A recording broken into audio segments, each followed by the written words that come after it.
इंसानी तरक्की की कहानी में ना कई बड़े बड़े मोड़ आए, लेकिन एक मोड़ ऐसा था जिसने सच में सब कुछ बदल कर रख दिया।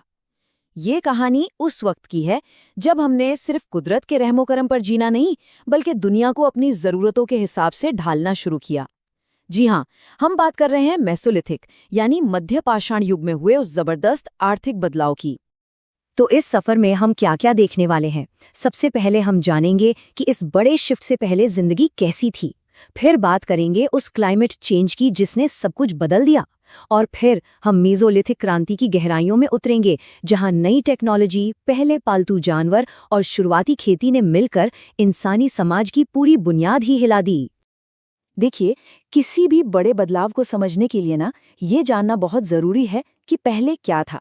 तो चलिए सबसे पहले उस दुनिया में चलते हैं जिसे मेसोलिथिक क्रांति ने हमेशा के लिए पीछे छोड़ दिया, यानी पुरापाषाण युग की दुनिया। स्क्रीन पर ये जो दो लाइनें दिख रही हैं ना, बस यही हमारी आज की पूरी कहानी का सार है। हजारों लाखों साल तक इंसान क्या था? एक शिकारी और भोजन इकट्ठा करने वाला, एक हंटर गैदरर। लेकिन फिर आया मीसोलिथिक दौर और एक नया इकोनॉमिक मॉडल सामने आया, खाद्य उत्पादन यानी फूड प्रोडक्शन। और ये सिर्फ पेट भरने का तरीका नहीं था, ये जिंदगी जीने का पूरा नजरिया बदलने वाला था। जरा सोच कर देखिए, एक ऐसी जिंदगी जो पूरी तरह से प्रकृति की लय पर चलती है। कोई घर नहीं, कोई गांव नहीं, बस एक खाना बदोश जिंदगी। छोटे छोटे समूह, गुफाओं में ठिकाना, और आर्थिक गतिविधि का मतलब सिर्फ एक था, शिकार करना और जो भी कंदमूल फल मिले उन्हें इकट्ठा करना। भीमबेटका और नर्मदा घाटी जैसी जगहों पर जो बड़े बड़े बिना पॉलिश वाले पत्थर के औजार मिलते हैं ना, वो इसी लाइफस्टाइल के गवाह हैं। तो फिर ऐसा क्या हुआ जिसने लाखों साल पुरानी इस जीवन शैली को बदलने पर मजबूर कर दिया? सवाल बड़ा है और जवाब है जलवायु। क्लाइमेट में एक बहुत बड़ा बदलाव आया जिसने पूरी धरती का चेहरा ही बदल दिया। हुआ ये कि करीब 10,000 ईसा पूर्व लंबा आइस एज यानी हिमयुग खत्म होने लगा। दुनिया गर्म हुई, नम हुई। अब इसका नतीजा क्या हुआ? जाहिर है, बारिश बढ़ी, और जहां पहले बर्फ थी वहां जंगल उगने लगे, घास के मैदान फैले, और साथ ही आए नए नए तरह के जानवर। इंसानों के लिए ये एक चुनौती भी थी, क्योंकि पुराने बड़े जानवर कम हो रहे थे, लेकिन ये एक जबरदस्त मौका भी था। और इंसानों ने इस मौके को अपनी सबसे बड़ी ताकत से भुनाया, और वो ताकत थी इनोवेशन। यहीं से शुरू होती है मीसोलिथिक क्रांति, जिसने छोटे छोटे औजारों के दम पर बहुत बड़े बड़े बदलाव किए। इस पूरी क्रांति की शुरुआत हुई इन औजारों से। पुरापाषाण के बड़े भद्दे पत्थरों की जगह अब ले ली थी इन छोटे, तेज और बहुत कारगर औजारों ने, जिन्हें हम माइक्रोलिथ्स कहते हैं। और इनका साइज देखिए, महज 1 से 5 सेंटीमीटर, मतलब हमारी उंगली के एक पोर से भी छोटे।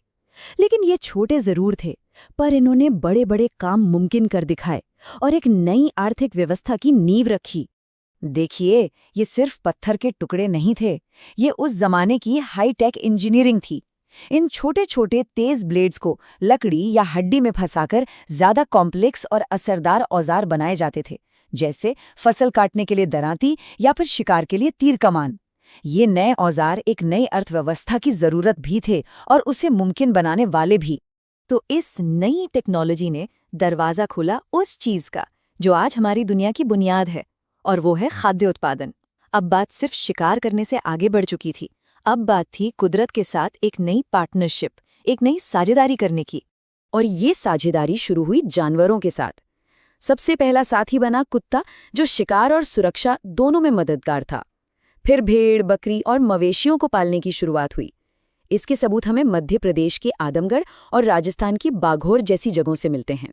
ये सिर्फ जानवर नहीं थे, ये एक तरह की चलती फिरती संपत्ति थी, एक लिविंग एसेट, जिससे मांस, दूध और बाद में खेती और ट्रांसपोर्ट में भी मदद मिली। एक तरफ जानवरों से दोस्ती हो रही थी, तो दूसरी तरफ पौधों के साथ भी एक नया रिश्ता बन रहा था। राजस्थान की सांभर झील के पास हमें लगभग 7,000 ईसा पूर्व के आसपास पौधे उगाने के शुरुआती सबूत मिलते हैं। हाँ, ये अभी कोई बड़े पैमाने पर खेती नहीं थी, लेकिन ये उस आर्थिक क्रांति का बीज था जो आगे चलकर पूरी दुनिया को बदलने वाली थी। और यही यही इस पूरे बदलाव का निचोड़ है।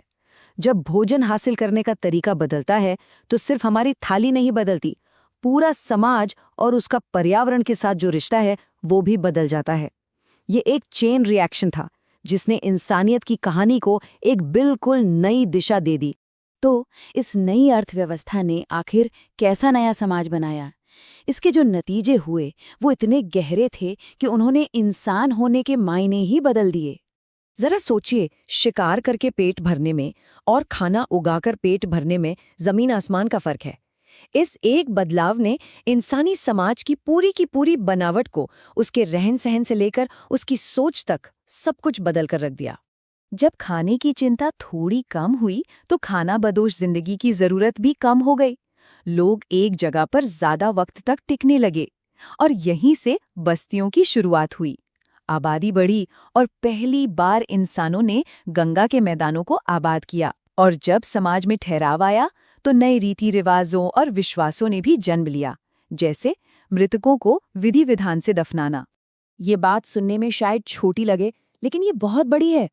मृतकों को दफनाने का मतलब है कि समाज में अब सिर्फ जिंदा लोगों का ही नहीं, बल्कि रिश्तों का, यादों का भी महत्व था।